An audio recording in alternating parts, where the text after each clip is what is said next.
Can't see it. Come on. You're having snow.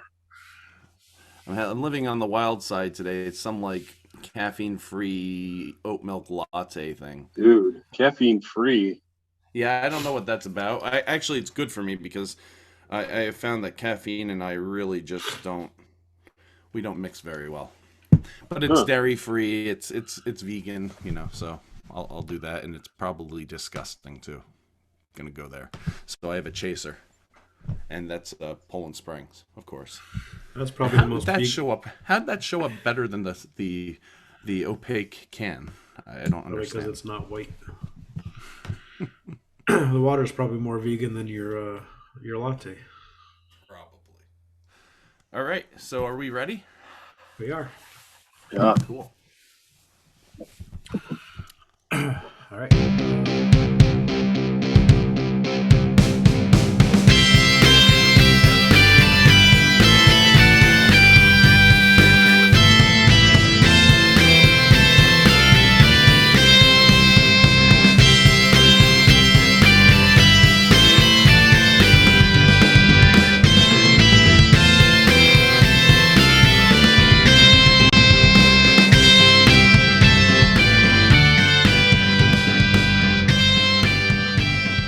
Party on, guys. Party on, Sal. Party on, Sal. Well, welcome. Little Wisconsin there. Party on. Party on. What's that about? Well, welcome, podcasters, to another episode of the Party on Johncast, a podcast about theology, random musings on music, current events, and whatever we are drinking. This is Reverend Sal, the Angel of Death, ordained minister of Word and Sacrament, teaching elder, whatever we decide to call it in our church now, in the Presbyterian of the Highlands, in the validated ministry of hospice chaplaincy. Are you feeling validated today, Sal? Today I feel validated. Thank you. All right. It is a good day. Cool. I did up my meds. Of sky touching lens, because we can't figure out what to call it, whether it's Skylands or Newton or something in between. We're always changing names. We did it in our church too, just recently. Redistricting and all of that fun stuff.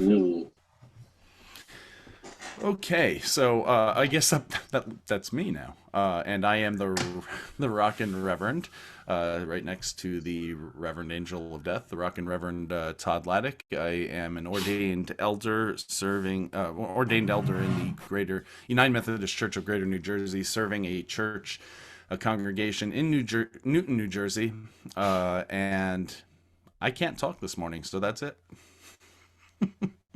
Oh, and it's good to be back after a month-long breather. We were obviously we didn't have an episode last month, but it's good to be back.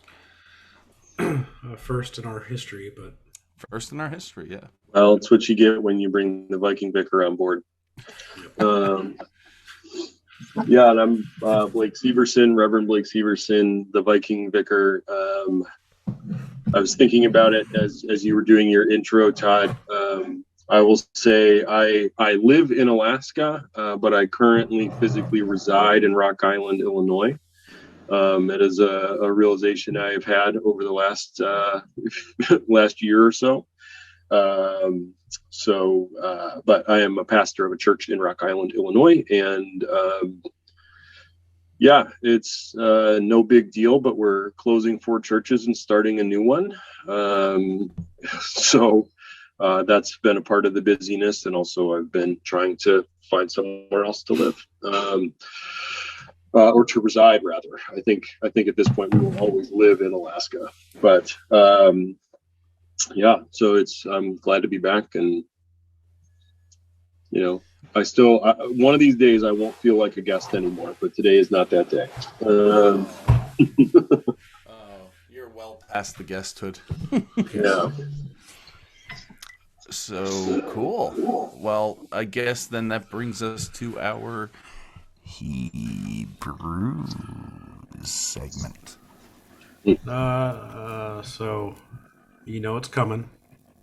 How do you know that God loves coffee? How?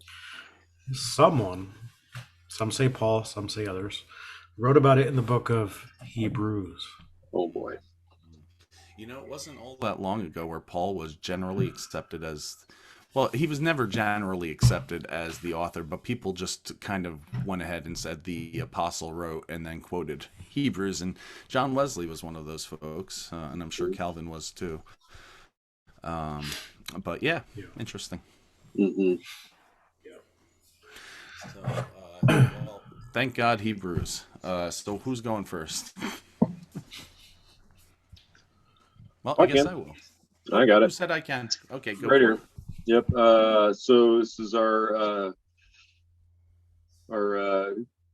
cute little couple mugs that my sister and brother-in-law got us. But within that is a coffee called 454 horsepower,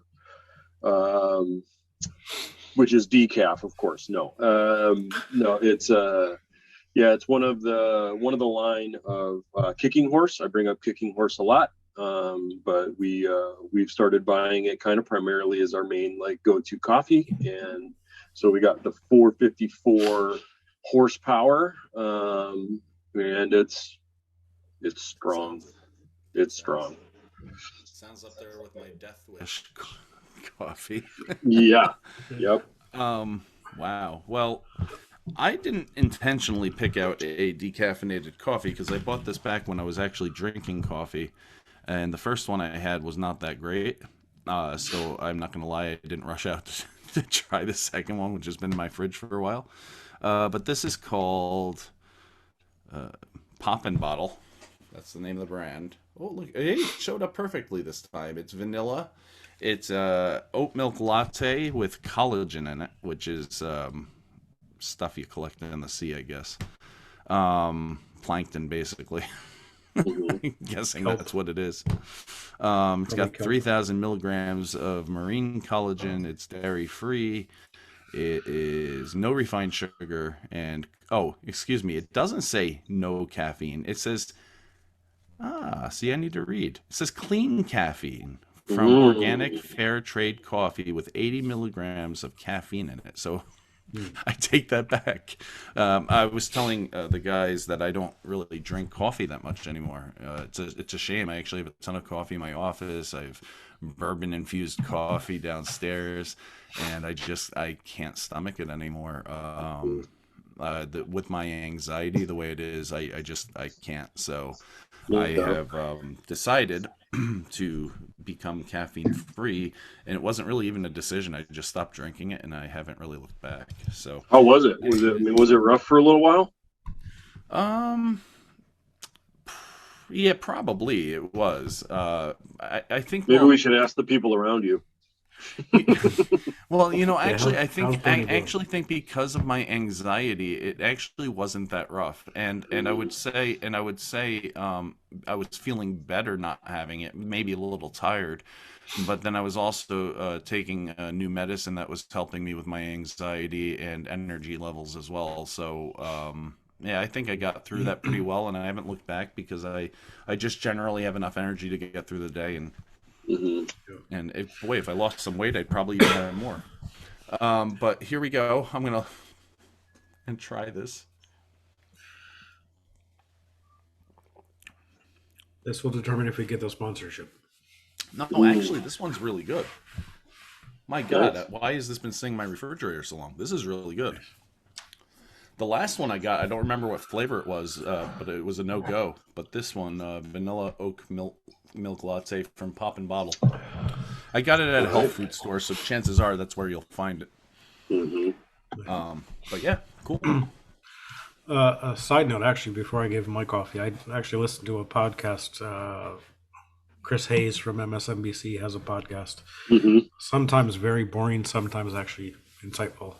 But he actually had a discussion on fair trade coffee, on how,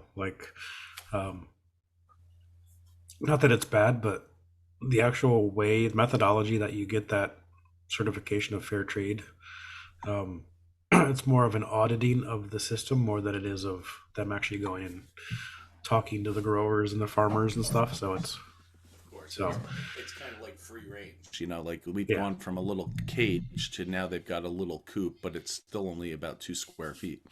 Yeah. So it's like, now they're free range. They can move an inch. Yes. We woke Christians love to drink fair trade coffee, but doesn't necessarily mean that it's ethical. Well, how fair is fair? Yeah. It's fairer trade. It's fairer. But fairer. Anyway, just thought of that. So I'm drinking in my Coffee Talk mug, which was a gift from a farmer coworker. My go-to coffee, Tim Hortons. Trying to stick.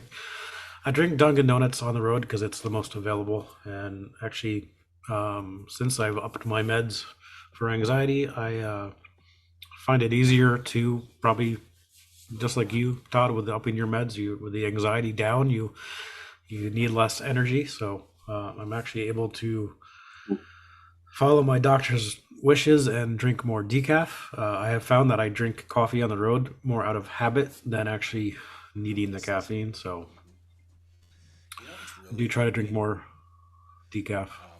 Well, what's really helped me is actually refreshers, because they have green tea, and the green tea has caffeine in it, but it doesn't affect me the same way. It's not the same feel. It just gives me enough boost, and then I'm good. So like if I go to Dunkin' Donuts, that's my go-to, and a large I know blueberry, pomegranate, or peach passion fruit refresher is like 120 calories or something like that. It's ridiculous. It's not that sweet. I mean, it tastes sweet when you're drinking it, but there's not a whole lot of sugar in it, and it's nice. Yeah, it's pretty good. So and I've got my chaser, polar seltzer. Nice. Amen. Is that from Costco? From Costco, I go and I get 2 of the 32 packs every couple weeks. So our Costco hasn't been carrying them lately, but we still go back in the corner every single time in the hopes that we will catch it on the time that it is, because really the second it shows up, it's gone. It's almost faster than like the advent calendars. It's actually a better deal than the Costco seltzer. Quite a bit. Cheaper, and you get more cans than the Costco brand seltzer. So because I do generally try to get the Costco brand stuff because it's it's a better deal, and some of those Costco brands are top name brands in disguise. So. But anyway, that's our Hebrews segment. Hebrews. Which I guess then brings us to our most excellent music segment.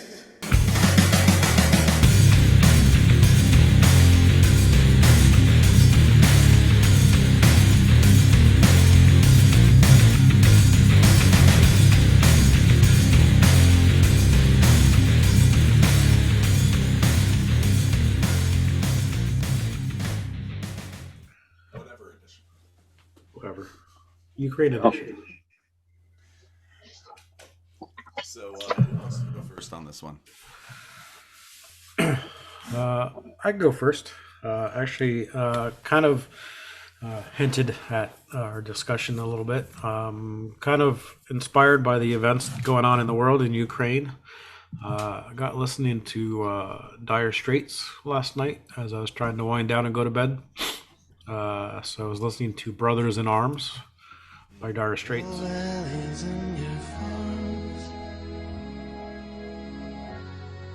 And you no longer burn to be brothers in arms. Straits. It's off their Brothers in Arms album, and it's just a really, I really like how Mark Knopfler plays guitar. He doesn't pick; he just does all finger picking. He doesn't use a pick. So it's a very beautiful song.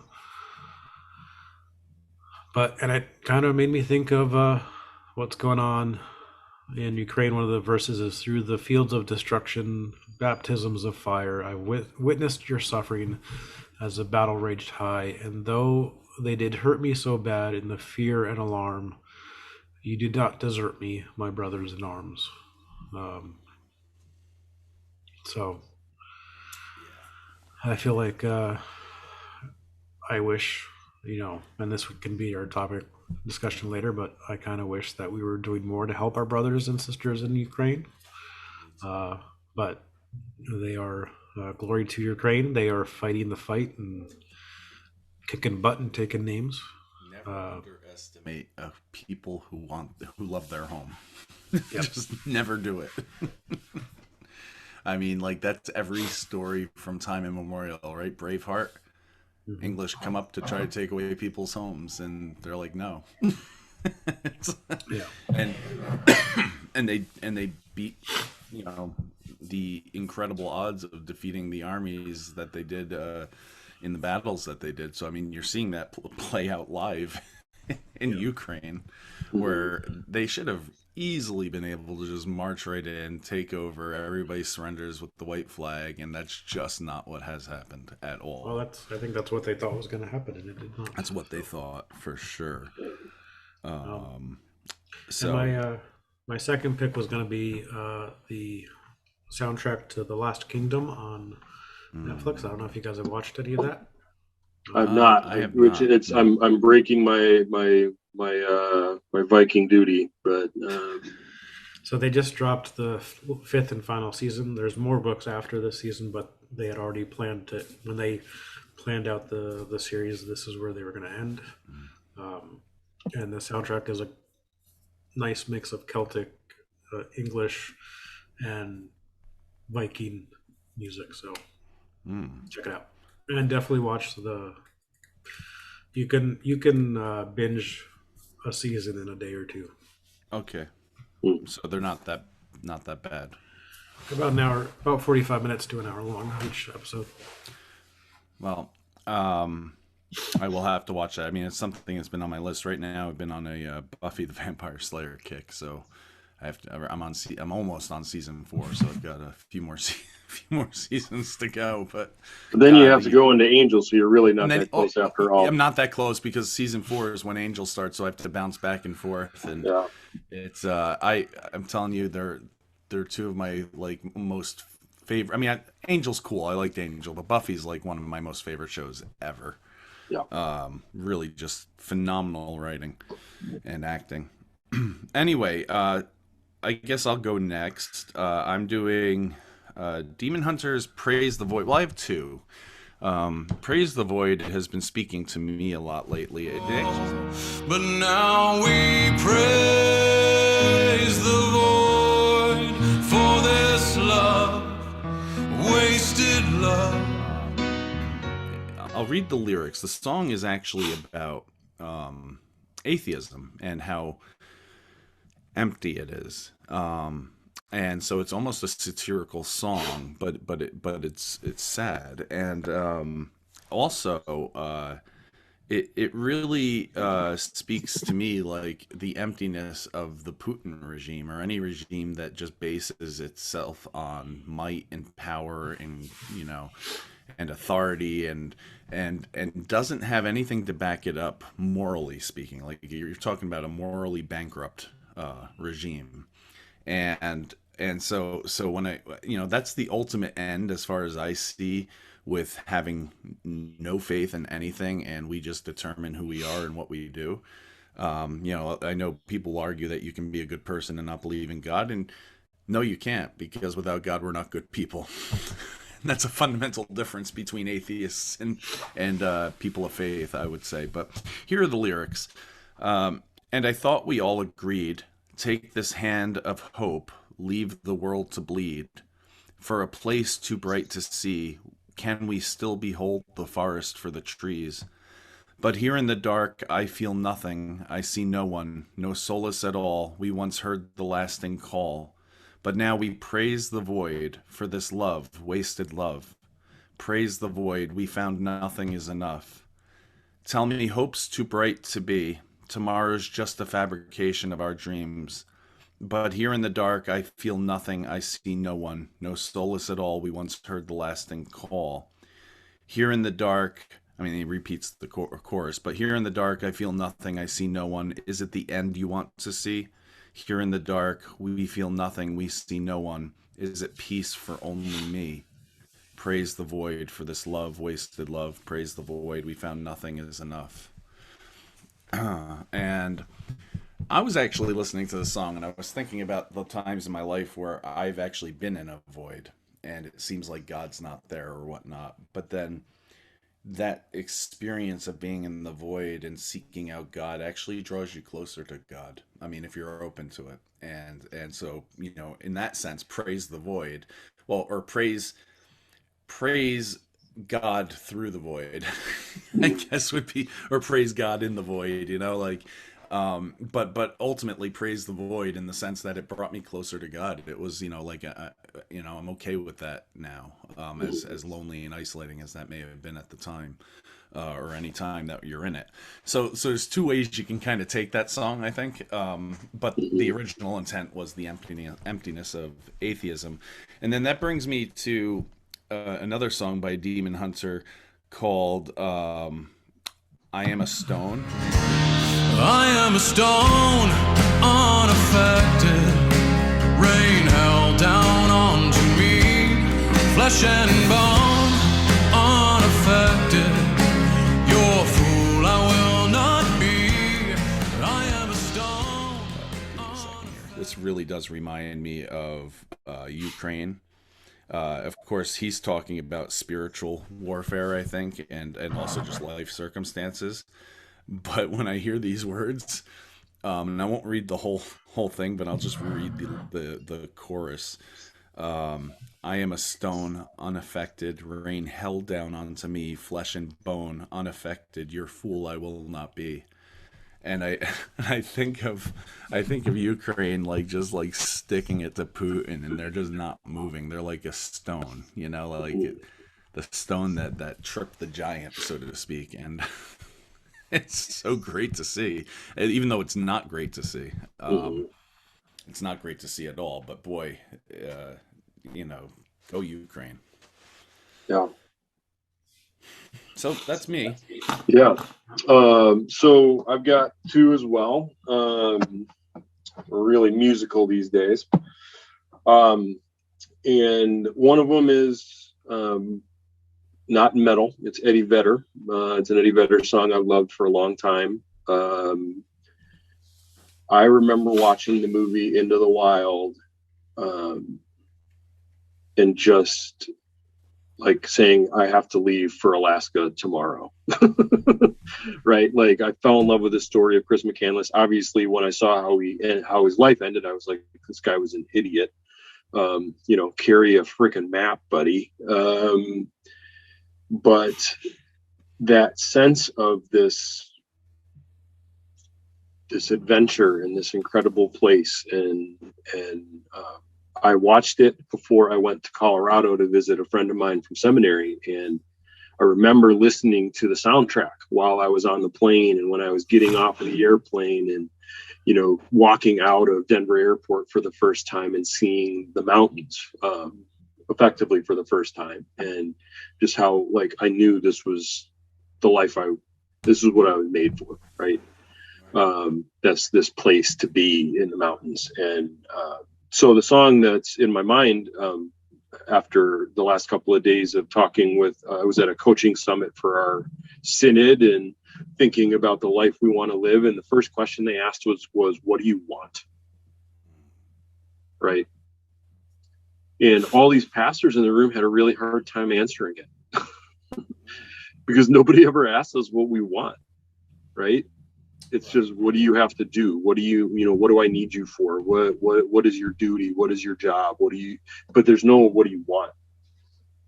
Right. And I knew my answer before the guy was done asking the question.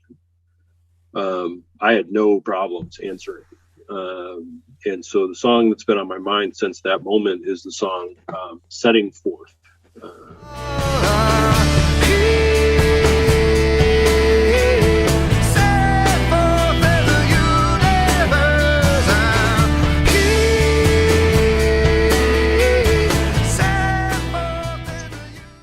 Which I will read.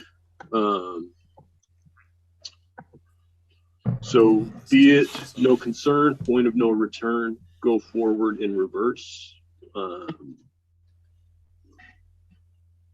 out here realigned, setting forth in the universe. You know, it's a really simple song. There's not a lot of lyrics, but there's just this sense of it of like, stop, stop waiting around. And so that song was in my head during this whole time that we were there. And then yesterday at our closing worship, there's do you guys, either you know the poem, John O'Donohue, the poet, Irish poet? And so this is from his poem, A Morning Offering. And may my mind come alive today. I may actually start crying. To the invisible geography that invites me to new frontiers, to break the dead shell of yesterdays, to risk being disturbed and changed. May I have the courage today to live the life that I would love, to postpone my dream no longer, but do at last what I came here for and waste my heart on fear no more. So needless to say, I was a little shocked by those words. In reference to all that we were talking about and all these thoughts of what we should be doing and where we want to be and what we want. And so, you know, my wife and I have kind of made a decision that, you know, we're not going to do anything stupid. Obviously we have a 3.5-month-old and a 5.5-year-old. We're not going to do anything dumb. But we know what we want and we're going to just get it. Because it's time to stop waiting, because the waiting's not gonna fix anything. And so so that's one of the songs. And then the other one is I just got a notification that a package I've been waiting for is going to arrive today. It's a 500 one of 500 represses of Turisas's first 3 albums, with like what they call blood splatter vinyl, and you know, like it's you know, this really unique thing, but it was done exclusively to drive sales, and all of the proceeds are going to Ukraine for this 500. So but from one of those albums is a song called Cursed Be Iron.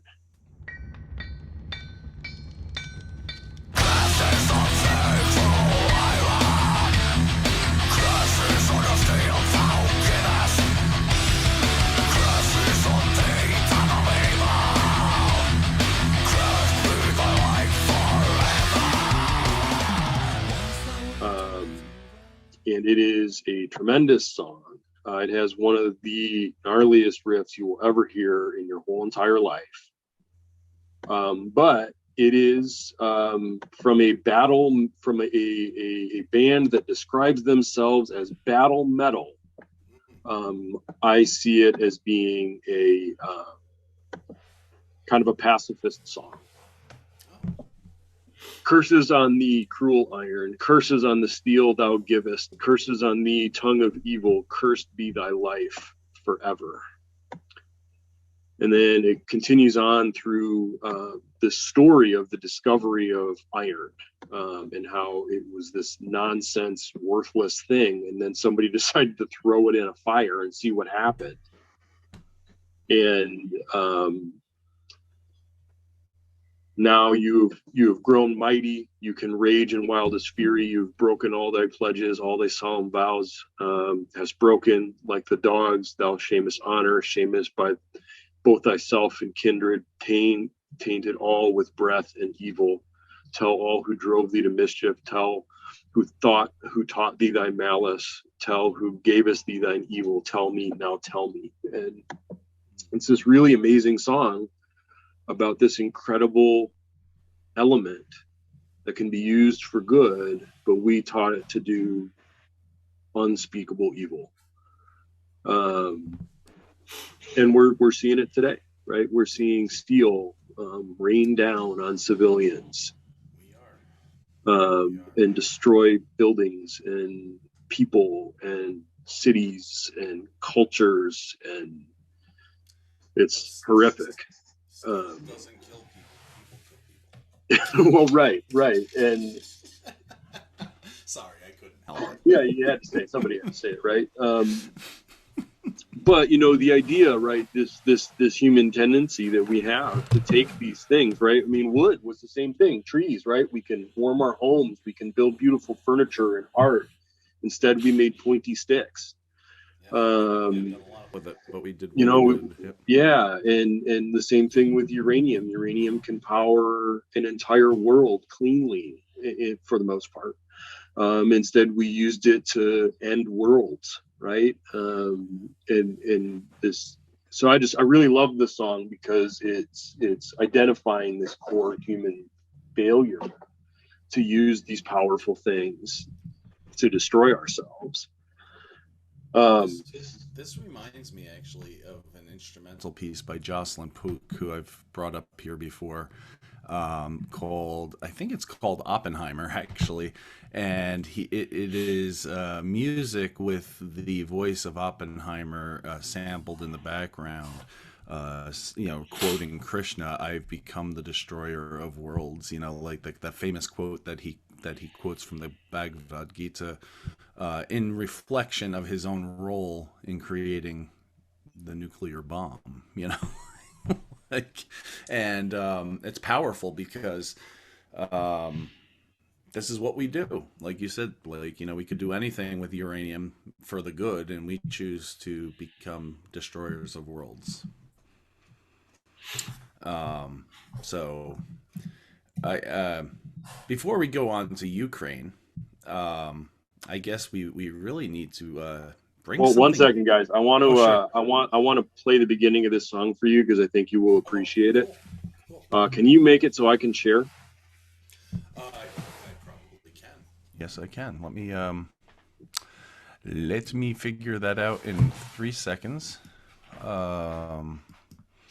Gotta open up the participants, and then I've got to make you a co-host. Make host. I'm gonna make you the host, and then you can make me the host back when you're done. Deal.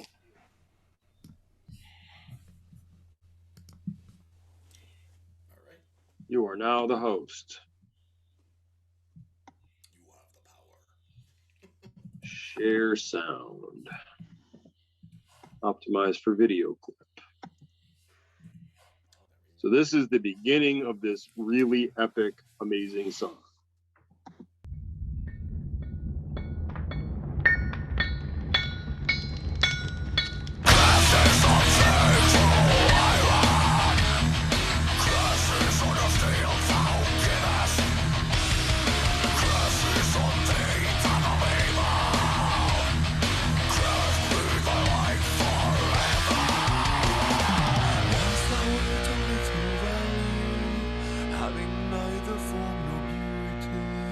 He's also a really excellent singer.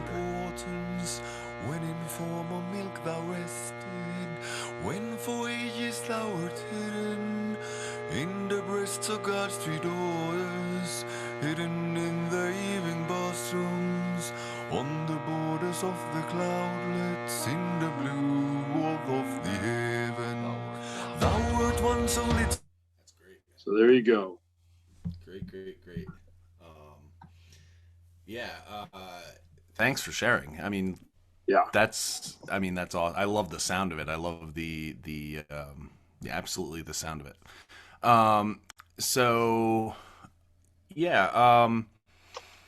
Well, this is going to bring us into something that we need to bring back. It's been quite a while since we've done this. And just a reminder, Blake, if you could switch me over to the host, that would be. Oh yes, sir. Yes. That'd be awesome. Where do I do that? Where do you do that again? You have to hit participants, and then you'll go to right. my name, and there's more. And so we're gonna bring back shithouse theology. We haven't done shithouse theology in forever, isn't that true, Sal? Very true. Yeah. We need to pick it back up again. We need to pick it back up again. And Sal, you're the one who actually brought this shithouse theology to our attention. So this is the first that we're going to critique these guys, but I have a feeling, given how they've gone, it won't be the last. No, I don't think so. So today we're going to be talking about the Babylon Bee. For those who don't know who the... introduced me to these guys. We used to actually really love them. Yeah, something happened, just like something happened to a lot of people we know. Yeah, something was reined in by us. I think it came on the scene. When happening. Someone got elected president, I think something happened. Mm-hmm. But so yeah, the Babylon Bee is essentially the Christian response to the Onion. Mm-hmm. It was a satire site, and back before 2016, when they would mostly stick to, and it was from an evangelical perspective, and post satire about church stuff. Mm-hmm. And they would throw some politics in there, but they were pretty even-handed about it at the time. So, but so they were recently suspended from Twitter for a tweet. So the U.S. Assistant Health Secretary Rachel Levine, she's the secretary. She's also a transgendered woman. But their tweet was... a man who transitioned into being a woman. Into a woman. Just to explain that for people. Yep. And so their Babylon Bee tweeted that they were giving her the Man of the Year award. Babylon Bee's Man of the Year is Rachel Levine. And they were suspended because it violated Twitter's rules on hateful content, I think. I'm bashing people because of religion, sex, gender, orientation, And truth be told, they were responding. If this was supposed to be a satire on, I don't know if it was People or Time named Levine one of its top 100 women or something like that. Yeah. And so they were responding to that, saying, "Well, she's not actually a woman." That's what they were trying to say. That was the joke, but it's not a joke. No. Right, and I believe they actually used her old name as well. Yes, they named her. Yeah. So, not great.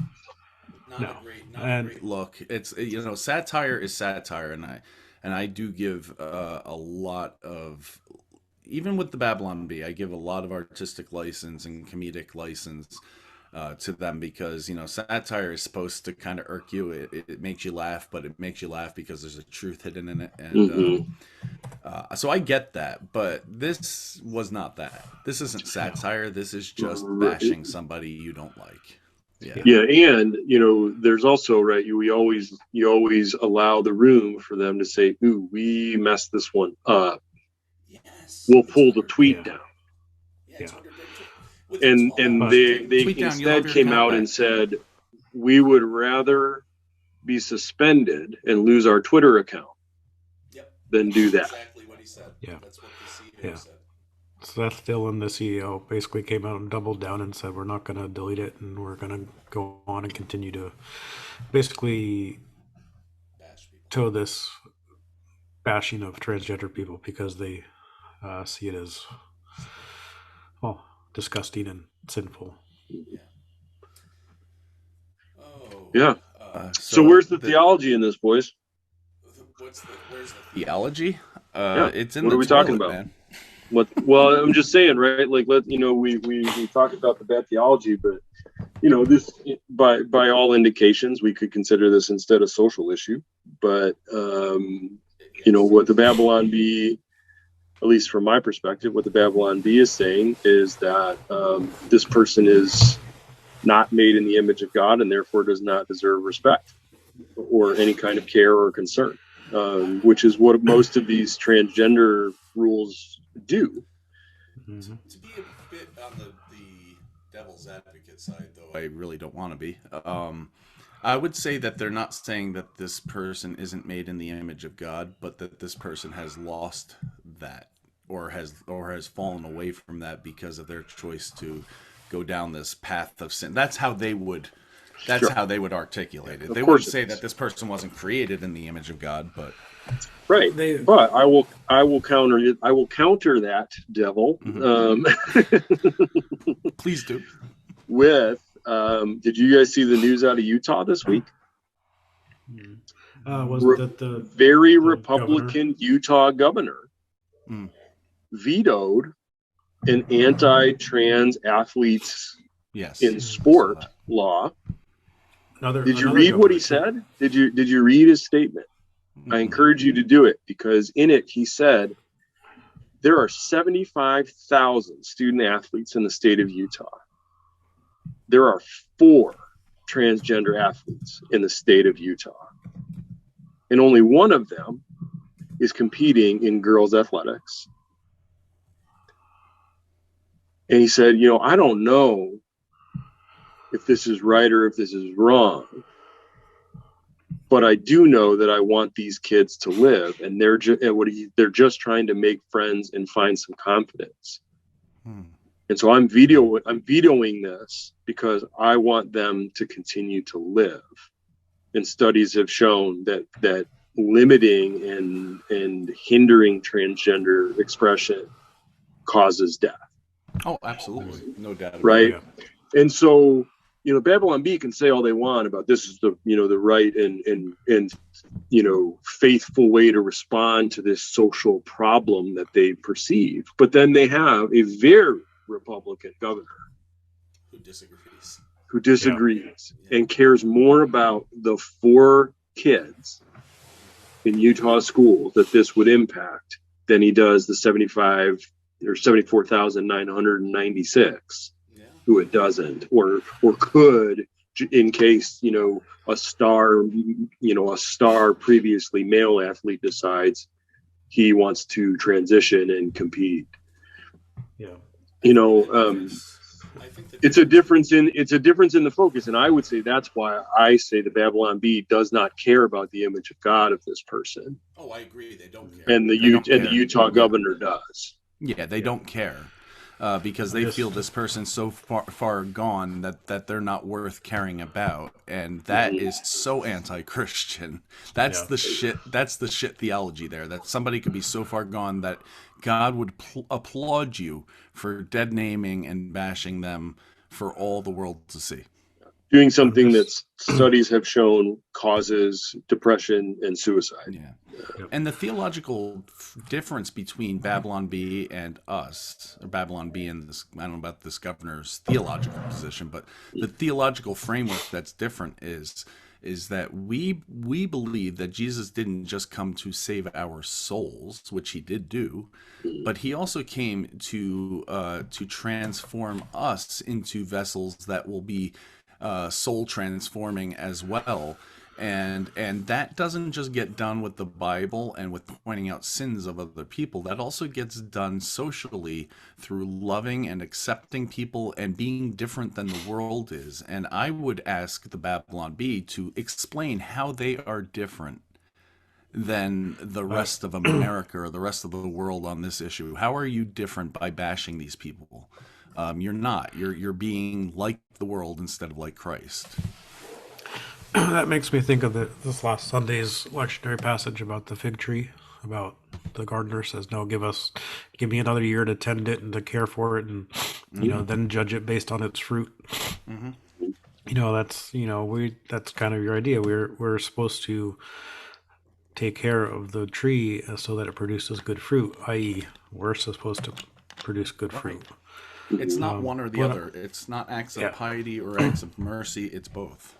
I'm looking at I guess it's Governor Cox's some of his statement. It says, "I struggle to understand so much of it, and the science is conflicting. When in doubt, however, I always try to err on the side of kindness, mercy, and compassion," which makes me think, and this gets into the theology bit of the whole argument of orthodoxy versus orthopraxy, right thought versus right action, and I'd say that's part of Babylon Bee's issue, is that they're saying, well, this is wrong based on our theology, and they're screaming about it, but how are they using that theology for good?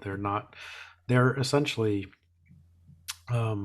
denigrating this person's image bearingness, because I think A caricature of somebody. it's denigrating. I think that's part of the problem with some of places like the Babylon Bee, is that they take these social issues and they raise them above actual good theology.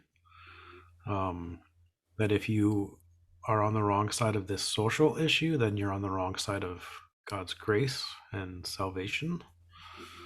And I think that for me, that's the theological, the shithouse theology of it. So here's a real good devil's advocate one. How do we not do that to the Babylon Bee and those who think that it's the best thing that has ever occurred? Because I will readily say liberal Christians are notorious for considering conservative Christians to be unredeemable. Oh yeah, they do. They do. They treat conservative Christians as if they are antichrist. Right. And they're not. You know, maybe on certain issues they are, but you know what? On certain issues, liberals are too. Progressives are the nuttiest folks, man. I swear, like Sal and I have always talked about this. Like you've got the wacko, fundies, and you've got the wacko progs, and somewhere in between, there's got to be sense. Yeah. Yeah. Well, have you heard of the horseshoe theory? No. So the horseshoe theory is that instead of especially, I mean, they talk about it with politics in particular, but I think theology works the same in terms of our particular brands of Christianity, that, we see it as a spectrum on a line, right? So there's the far left and then there's the far right, and never the two shall meet. The horseshoe theory is that the far left and the far right are actually like this close to each other.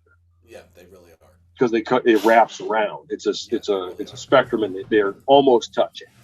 They're almost the same person. There's just this infinite gap that can never be bridged between what they think about stuff, but the way that they behave and treat others, they're almost the same person.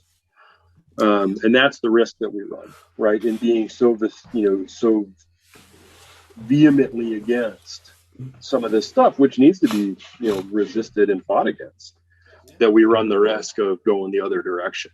It makes me think of the taxpayer or the tax collector and the Pharisee in Luke 18, right?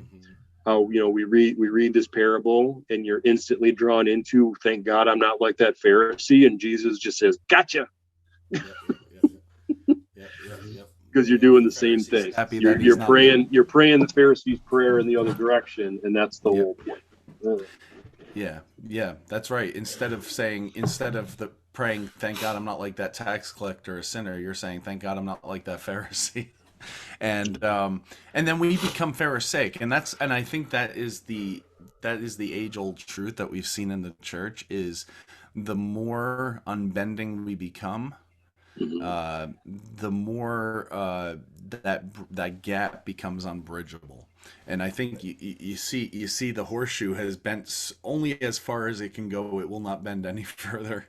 And the more unbendable we become, the less likely we're going to close that gap. And then we fall into the same trap that we accuse the other of. And that is time and time again. The Christians called out the Pharisees, and then the Christians became the Pharisees. Right. So I am mindful that mindful of our time, and I do want to bring us into our main segment about Dr. Evil and Ukraine. And I say Dr. Evil facetiously, but he is acting like Dr. Evil, and I can't help but see Dr. Evil, see Putin every time I think of Dr. Evil. Yeah, I mean, like, and Sal had said this earlier, that like the feeling that we could be doing more to help, and I realize that's a complicated situation, because everybody wants Biden to jump in and do it, but if he did that, then he'd be called a warmonger like Bush was, and there's no win. Like, Bush did that and paid the price for it. I don't think Biden's willing to do the same. At Well, least not alone, and these other countries aren't going to step up. So I don't know. There's also the concern, and Putin himself has even said that, if you enact this no-fly zone, I will take action against other.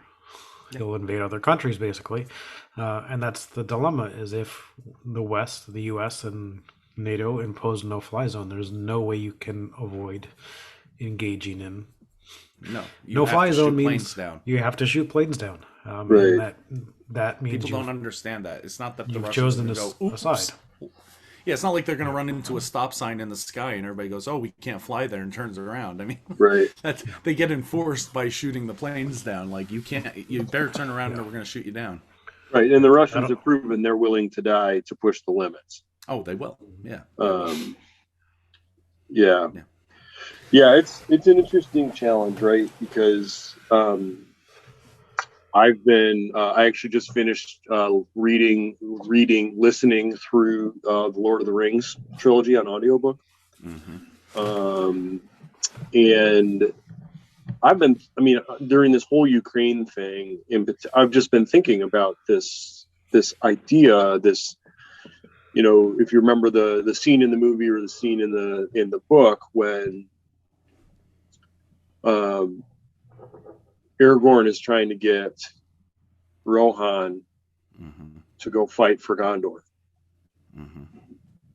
And Theoden says, "No, I would not risk open war."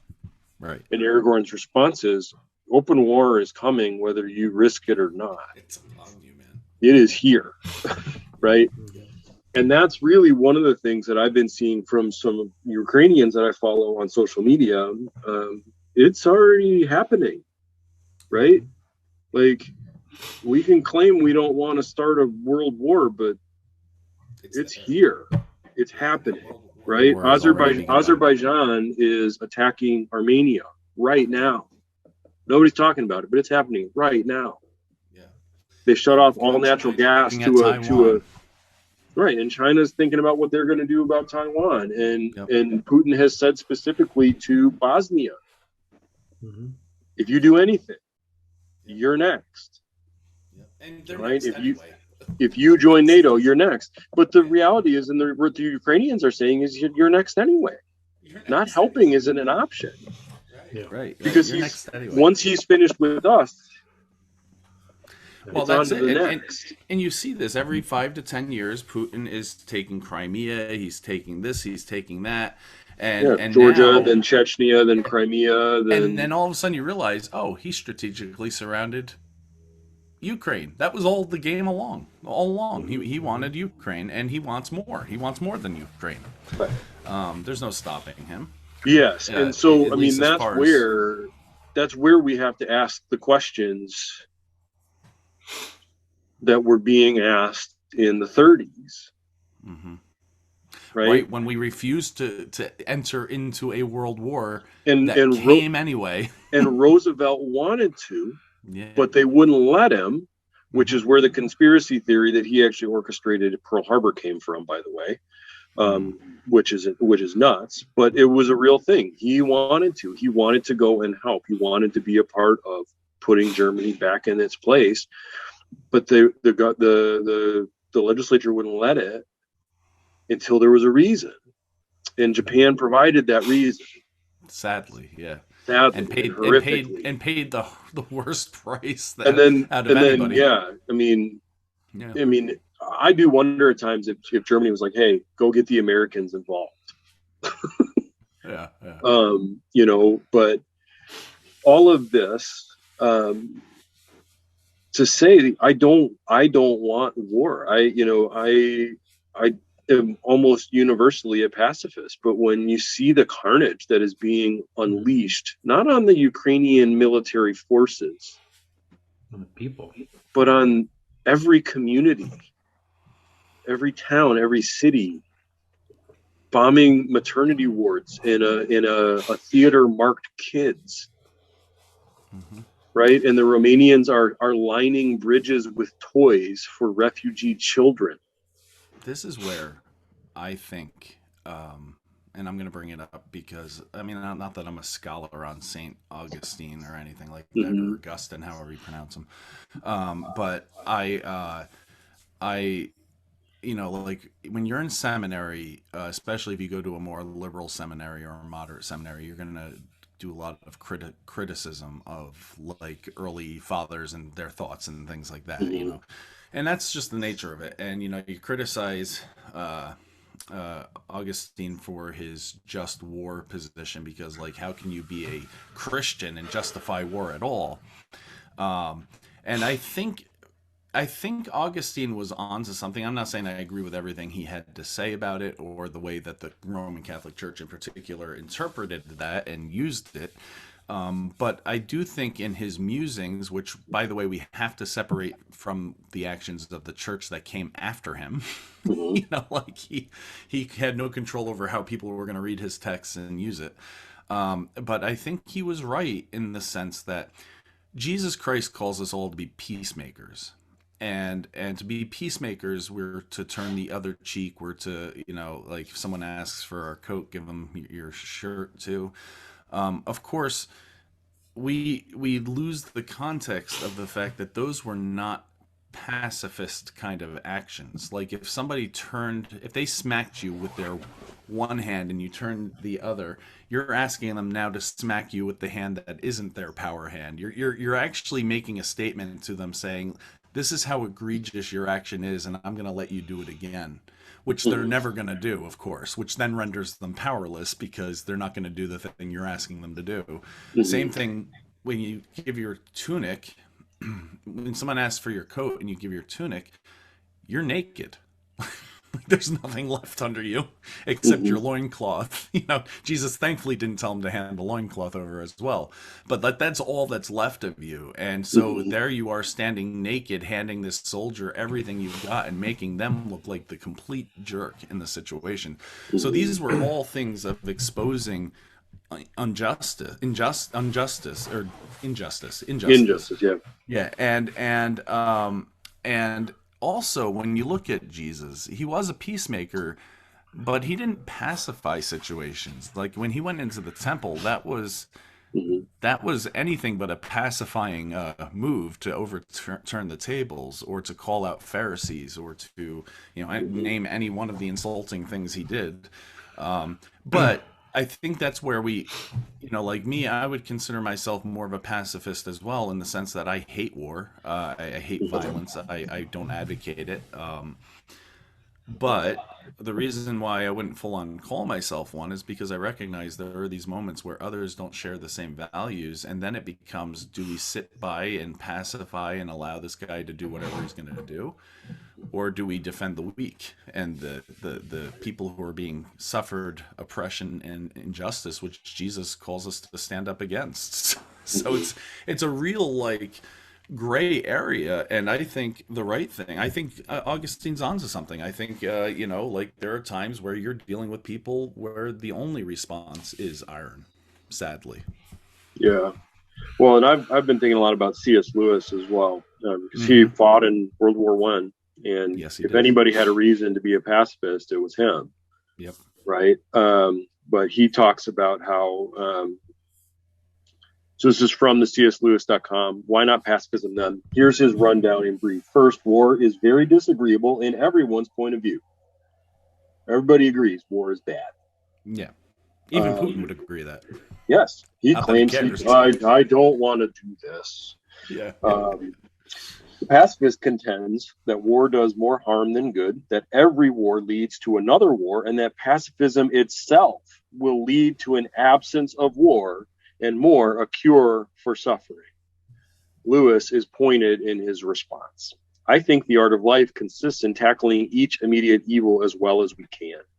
To avert or postpone one particular war by wise policy, or to render one particular campaign shorter by strength and skill, or less terribly by mercy to the conquered and the civilians, is more useful than all the proposals for universal peace that have ever been made. Just as the dentist who can stop one toothache has deserved better of humanity than all the men who think they have produced a scheme for producing a perfectly healthy race. And his point in that is that it is one thing to intellectually say, I'm a pacifist. Yeah, absolutely. It is one thing to say, I do not want war. War is bad. It is abhorrent. It should not be. It is another to let mothers and children be bombed to pieces. Yes. And that's where Bonhoeffer came out, by the way. Bonhoeffer struggled with this real time. Yeah. Yes, and to just sit and wait and watch and hope that Putin gets sick of the barbarism, or that someone in Russia will stand up to him. Yes, a pacifist, Dietrich Bonhoeffer, decided it would be better to commit an act of evil in killing one man than to allow millions of people to die and suffer. Because we know because we know where it's going. That's the thing. And the Ukrainians have been telling us this, right? Everybody that has words to speak has been saying Putin would rather every Ukrainian be dead. Yeah, this is genocide. Yeah. Mm-hmm. Right? Mm-hmm. As long as he gets what he wants, he really is fine. He's fine. He does I think the Economist had an article about how, this is one of the first wars that most of us will remember that is being ushered in by a true nihilist. Yes. Who just doesn't care about anything other than what he wants. He's Stalin 2.0, maybe a little better than Stalin at this point, but we don't really know that, do we? Yeah, probably not, because at least Stalin didn't have an example before him to say, hey, you probably shouldn't do this. No, he didn't. Right. But I think, and that's where I struggle to land. Right? Is I don't like America's never-ending wars and the military-industrial complex. I think it brings more evil into the world than good. But in this this is totally different. Yep. This isn't going to stop. No. Right? Even if we let them take Ukraine, which the Ukrainians are stones and are saying no. But have you ever? I've never actually seen this kind of a fight in person, but you always see it in like a movie where it's like this little guy. It's Rocky, right? Right. This little overwhelmed, overmatched guy that just can take a beating unlike anything anybody's ever seen, and it makes everybody in the crowd uncomfortable, and even it made Apollo Creed uncomfortable. Right? While he was beating him, he's like, I can't keep. But Rocky really won. But I can't keep doing this to this guy, right? Just go down. And he wouldn't. Right? And he wouldn't. And the Ukrainians won't. Yeah, he went the distance, right? They will fight forever. Yeah, they will. And that's what's impressive about them. But it's impressive, but it's also part of the horror, because they will fight forever. Right. Yeah. And they will Putin die. Won't stop. Putin won't have a good bone in his body like Creed and say, can't keep doing this. That's right. Putin's like, if you want to keep fighting forever, I will keep killing you forever, and he will do it. Yeah, and he's threatening nuclear weapons. He's just, the guy is unhinged. But it's wrong to think he's unhinged. We act like he's unhinged, but he knows what he's doing. He knows what he's doing. He knows what he's doing. It's like thinking Hitler was unhinged. They weren't unhinged people. They were brilliant, actually. But they use their brilliance in evil ways. Yeah, and that we always kind of, one, it's a detriment to people who actually do have mental illness to say that he must be mentally ill. Let's start there. Yeah. But secondly, we err to the side of the extreme, right? We err to the side. It's kind of like, when we see something great in sports, we're like, oh, they're just so gifted. No, they worked. Right. Yeah, they have some gifts, but they worked. Oh, Putin is just evil. No, he's a human being. Any of us are capable of this. Any of us are. Yeah, any of us are. And I'm sure he does have mental health issues. Which one of us doesn't? But that doesn't mean all mental health people are Putin. All people with mental health issues are Putin. any more than all cancer patients have the same cancer. I mean, Yeah, or it's a mental health issue whenever somebody shoots up a school. Well, I mean, yes, there might be, yes, but of course it is.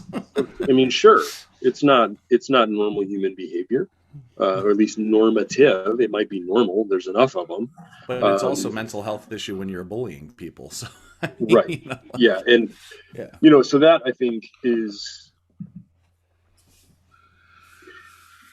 Yeah, we don't want violence. We don't want to start something that is going to beget more death. But Putin has proven that there is no limit to the amount of death he's willing to deal. No, there's no limit. And he cares less.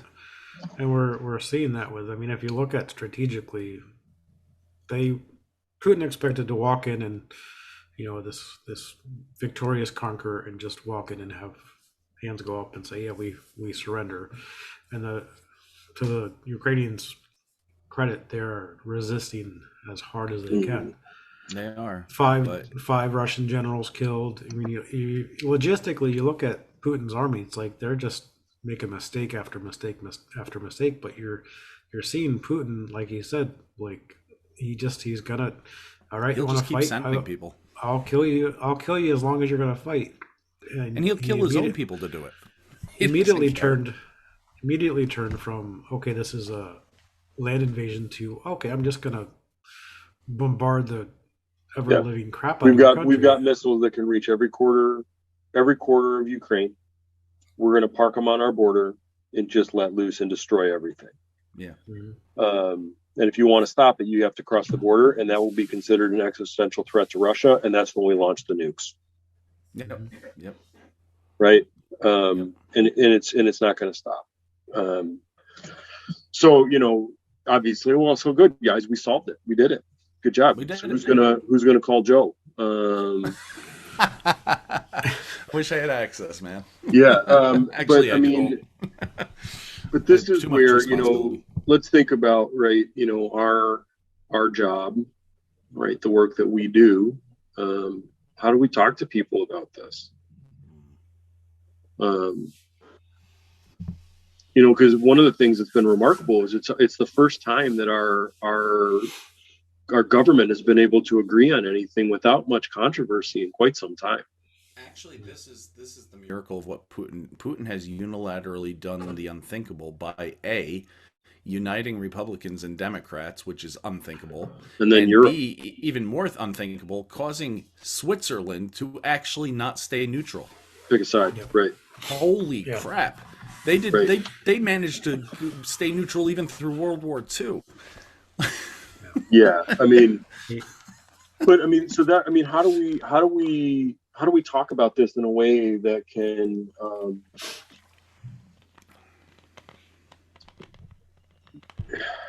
how do we talk about this in a way that can help people understand, and maybe find some kind of common ground?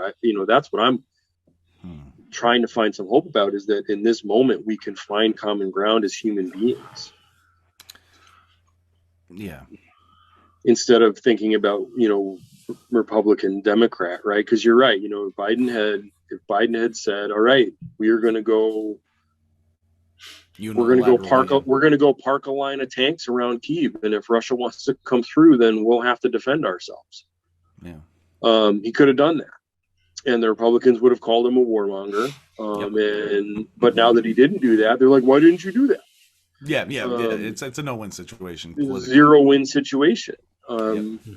But everybody knows with the images that are coming out, and if social media is full of great evil. But honestly, I think one of the things that it has done for me, at least, is I already followed a Ukrainian artist who's been documenting this. I came across a few others that I've been following. I've been following Zelensky and his wife too. Zelensky was a name you barely knew of until recently. To see this kind of devastation, first person. I think that's I think I followed someone upon your recommendation, Blake. But that's the positive power of social media right now, is that I think this is how we talk about it. Is that it's, like you said, the artists, they're reminding us in the midst of this chaos, the humanity of these Ukrainians and these Russians. You're you're seeing video of Russian soldiers calling home, and their parents are like didn't even know that they're in the middle of a war zone. By the way, but you're this is that's a how perfect cover. Right. Yep. But that's how we talk about it, is we remind people of, as we talked about in the theology section, that we're all image bearers of the divine. We could split hairs on social issues, but that image bearers are being slaughtered right now on both sides. And image bearers are doing the slaughtering, which is a different kind of tragic. Yeah. And we need to remind folks of Jesus throughout Scripture. We talk about just war. Jesus always erred on the side of the oppressed and the weak. Right. Yeah. So. Here's another random thought that has nothing to do with war, but technically Russians, if they live in America, are Asian Americans. Depending on which... minus the countries that they took over, that are in Eastern Europe, but Russia proper. Is it? No, I think they're on the Asian continent. They're a part of the Asian continent. Are they? Yep. Majority of Russia is in Asia, yeah. Yeah, minus the Crimea and those other places. But I thought like St. Petersburg and that the ones that were almost on the North Sea, right, touching Finland and in Estonia. I thought they were still considered Europe, but maybe, I don't know. Yeah, I don't think so. I could be wrong. I would think Russia proper is Asia, Eastern Europe, like Moscow, St. Petersburg. I don't know. Good question. To the Google, somebody find out. I'm going to right now. Is Russia in Asia? But that goes to that whole point though, is that like we view things in skin color, but we name continents off of that, right? Like so African American, Asian American, as if that it delineates somebody from China or something as opposed to somebody from Russia. Well, that actually brings up an interesting point, because I did see that the word Caucasian comes from the Caucasus region, so that they could delineate between the whiter people versus the more Asian looking people on the far side. Yeah. You're right. Actually, it is transcontinental. Moscow, Moscow and St. Petersburg are within Europe. Actually, that's what I thought. Yeah, they are within Europe. According but to most of it is in Asia. Yeah, 77% in Asia, 23% in Europe. Right. Yeah, and and that line, right? The line where they draw it, right? That's where Russians start looking a little more like Mongolians and Northern Chinese. Yeah, interesting. So even that right there is racially determined. Oh boy. Anyway, I'm definitely aware of our time, and I think we've had a great discussion, including geography. And we should definitely be keeping the Ukrainians in our prayers. So we should be keeping the Babylonian bees in our prayers as well. As much as we don't want to. As much, and that's the whole point, right? Prayer doesn't necessarily change them, but it changes you. That's right. That's right. So, and not all of their theology is, not all of the stuff they put out there is bad. It's just that when they do put a stinker out there, they really put one. And I will post, and if you guys have any you want to share, great. But I know that United Methodist Committee on Relief is actively aiding people in Ukraine. 100% of that goes straight to the people in need. All costs in terms of overhead and things like that are paid for by United Methodist Church churches and their generosity. So yeah, and if anybody's feeling like they want to really contribute to something different than a church might, a number of Ukrainian artists and photographers and other people like that are collecting funds that go towards the what they're calling their territorial defenses. And so it's a way through Western Union, PayPal, other places like that have waived fees that you can get money directly to people. They're getting things like the artist is getting pet food for animals. He's getting, bandages and things like that. A lot of just stuff to keep people safe. There are some others in which your dollars will go towards other things if you are so inclined. But yeah, so send that information, Blake, and I'll post the UMCOR and Sal if there's anything on the Presbyterian side. There is the Presbyterian disaster is as well. That's the UMCOR of our Presbyterian denomination. So both denominations have funds set up, as well as Blake said, artists and communities. I think Mala Kunis and what's his name? Ashton have raised a ton of money. So links are out there, so you can a simple Google search, you can find them. But we'll post them in the. We'll post a couple of them. Yep. Yeah, the two. I'll try to. I'll get Instagram handle names for the two that I've been following closely. So great. And well, then with that said, folks, remember, be excellent to each other. Don't be a jerk. And Skull. Rock on.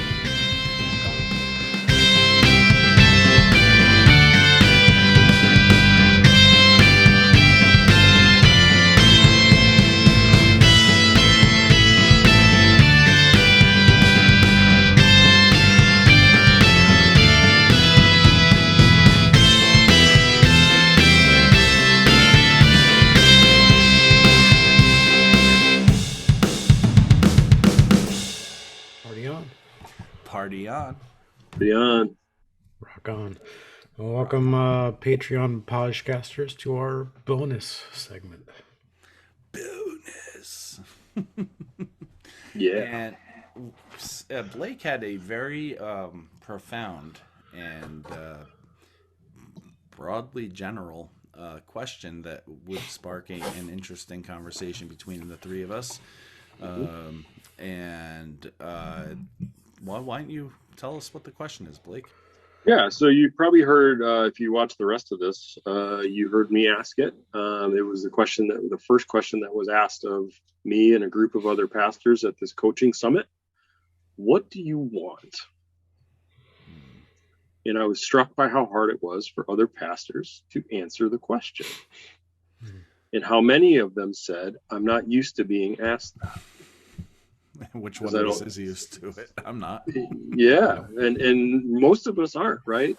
We're asked, what do you have to do? What do you do, right? What's your work? What do you do? But we're not asked, what do you want? And allowed to answer it seriously and freely and however we want.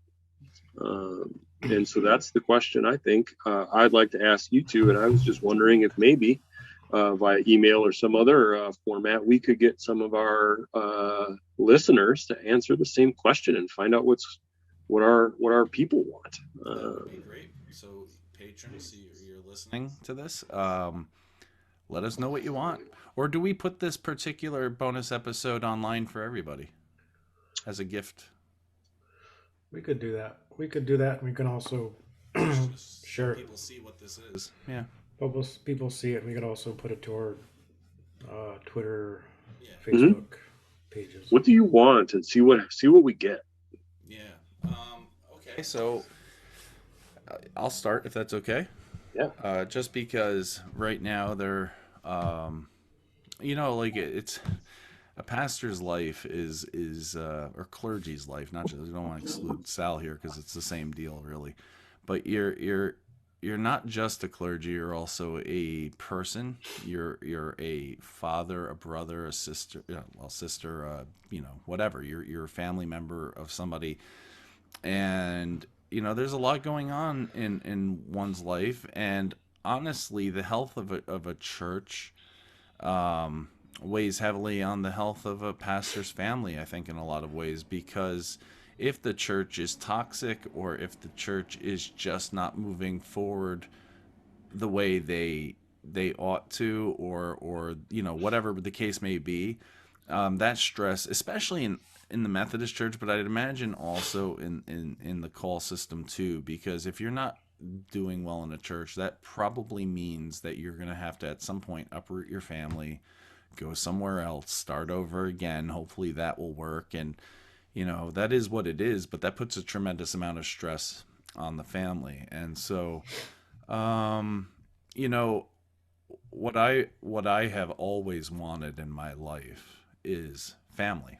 I mean, that's always been important to me. And I'm blessed to have a best friend and wife in Bernadette, and I have two really awesome children. And I want for them all the opportunities that they can have to be successful, to be spiritually grounded, and to live happy, productive lives, building family. So I would love to be a grandfather someday. I'm sad that I never got to be an uncle, but I am an uncle to a cat, so that counts. But that's something I've always wanted. And one of the things that has been really happy for me lately is seeing both of my daughters excel at what they're doing. My oldest is now living in Florida. She's 21 years old, and she followed my track. She moved out as soon as she could, and she's down in Florida and just got a job working as working part-time for Disney, which is what she wants to do. Like that she wants in at that company, and she's got her foot in the door now. And they do lateral. Their company's kind of like you move laterally, not straight up the ladder. So you kind of go like this, and which is good because you get your hands and everything. So by the time you do get up to a position of authority, you've done everything. It's not like you're asking somebody to do something you wouldn't do.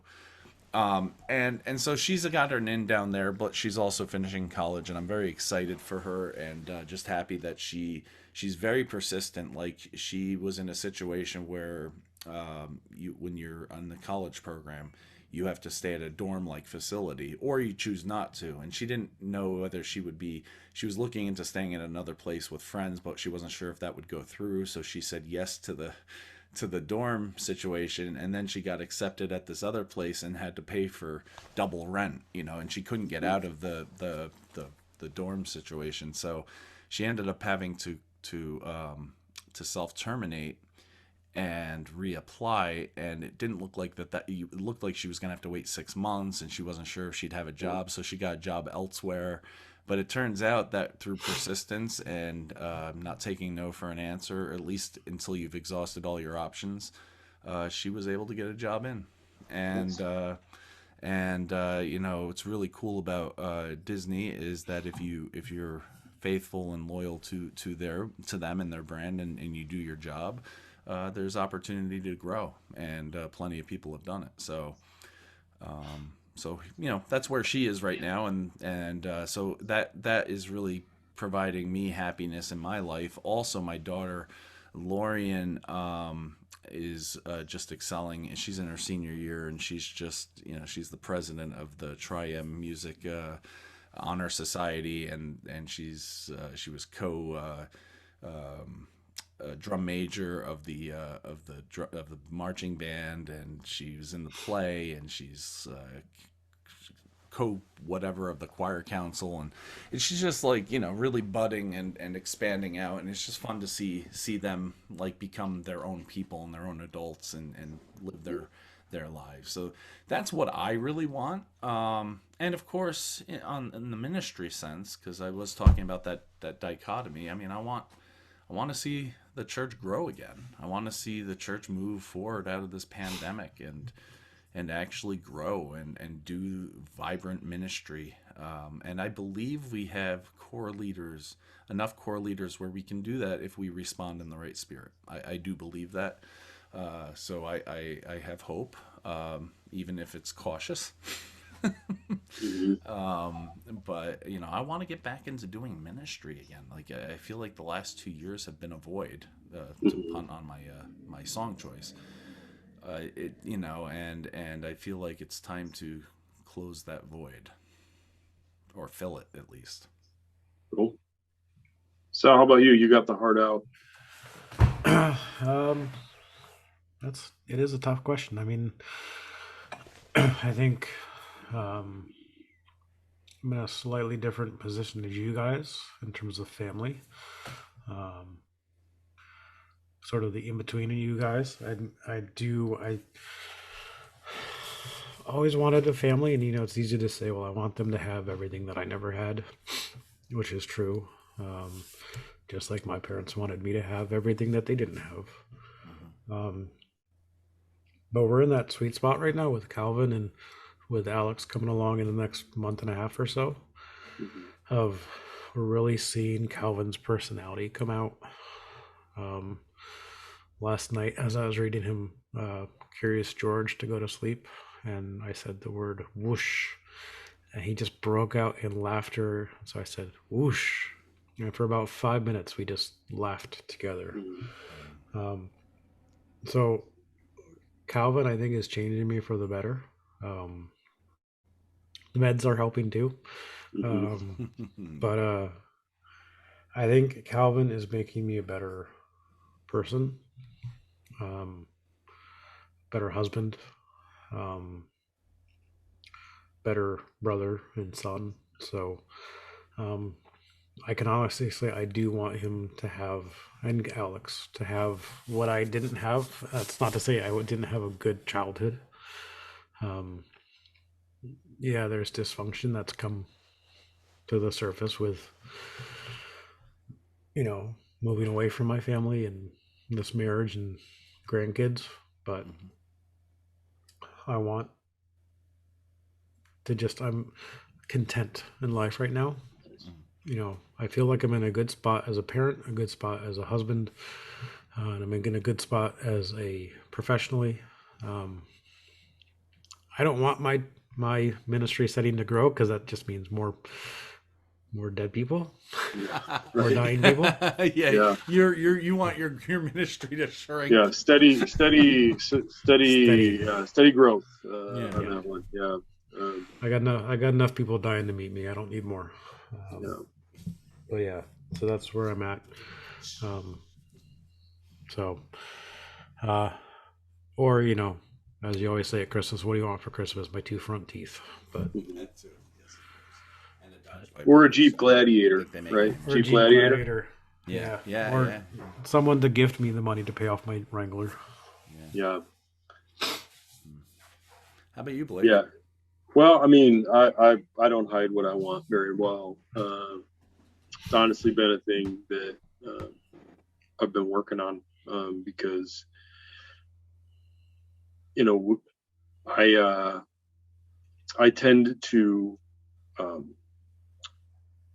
remove the things that I want when I feel like I've made a mistake, like intentionally. I'll get rid of concert tickets, or just wreck something that I like because I don't deserve it anymore. It's one of my toxic traits, I guess. But yeah, I want to be in Alaska, and it's for a lot of different reasons. Some of them just about me, and that's okay too. But I also know that I am a different person when I'm there. I'm a happier person when I'm there. I'm a kinder person when I'm there. And I want that for my family. And I want my daughters to grow up there, and to live the life that, we really love to live. We talk about how we're like an outdoorsy family, but we don't really go outdoors much here. But it's because, being outdoors here kind of is almost more painful than it's worth, because I just don't like it. Some people have told me, well, you just need to learn how to love where you are. And I'm like, I don't know that that's necessarily true. Like, there's just something fundamental about this that makes me miserable. And I don't use that word lightly.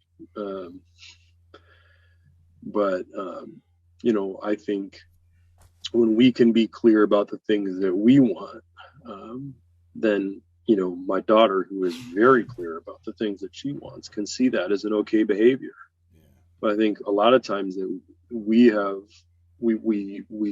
make ourselves second so often, and often rightly so, that becomes the default for everybody that we're around too. And I don't want that for my girls. I don't want them to feel like they're second. That what they care about, what they want in their life matters, and they can go get it like your daughters are doing, Todd. Right? And that's learned. That's not just innate. That is a learned behavior. Correct. And so, I think seminary who was, and a mother who was working to make that happen, and they saw us both struggle to reach what we wanted, and so that's a learned behavior. Yeah, and so I think that's what it is for us. I mean, I at times I feel like I should all over myself, as my wife says, and I think about the things I should be looking at beyond that, and like what it's going to be like. But there comes a point where you just know there is this shoe that has to drop for everything else to start happening. And we've been looking for a job for a year. I haven't found anything. And one of my friends at this conference said, like, it's because you're not called to those places. You're called to Alaska. Like, that's where your call is. Yeah. What you do for work is kind of irrelevant, because you'll work for the kingdom there, whatever you're doing. So you just got to get there. So that's where we're at. I don't know how fast it's going to go. Go ahead. I was going to say, it sounds like eventually you will end up out in Alaska. Yeah, I mean, I think if it's not done by 3 years from now, something will have gone very wrong, and I'll be very upset. Okay. It just has to. It has to happen, because that's where our family is too. Right? You talk about family. We want cousins, and we want aunts and uncles, and all of that for Ada and Sigrid is in Alaska, and it's not moving. They're not leaving. So if we want to be close to them, we got to make the move, and we want to. And we've got friends there too that, it's just, it'd be a really vibrant community for us. By the way, my daughter, my oldest daughter, when she was at Drew, had a friend from Norway with the name Sigrid, and they would call her Siggy for short. But yeah, from Norway. So it's a very Viking name. That is why we picked it. It was my grandma's name. Yep. So beautiful name. So Todd, I will push back on you just a tiny bit. Sure. You did not say a lot about you. The things that you wanted were for everybody else. So you don't need to give another one. But that is for me, honestly, as much as it is for them. Yeah, I know. But I would, as your friend, I would encourage you to think about something that just Todd wants. That would take some time, but I could do that for you. I would, and for you listeners, yes, think about things that would bring you joy for the people in your family. My daughter's being happy brings me joy, but I also know that when I have the things that I want and need, I am able to be a better dad and a better husband and a better pastor. So think about what you want, not just what would be good for the other people in your life, but what you want. Be selfish. Yeah. There are also things that I know I want that I couldn't openly talk about as well. So fair enough. Yeah. But yeah, this is a good place to leave it. I know, Sal, you have a hard out.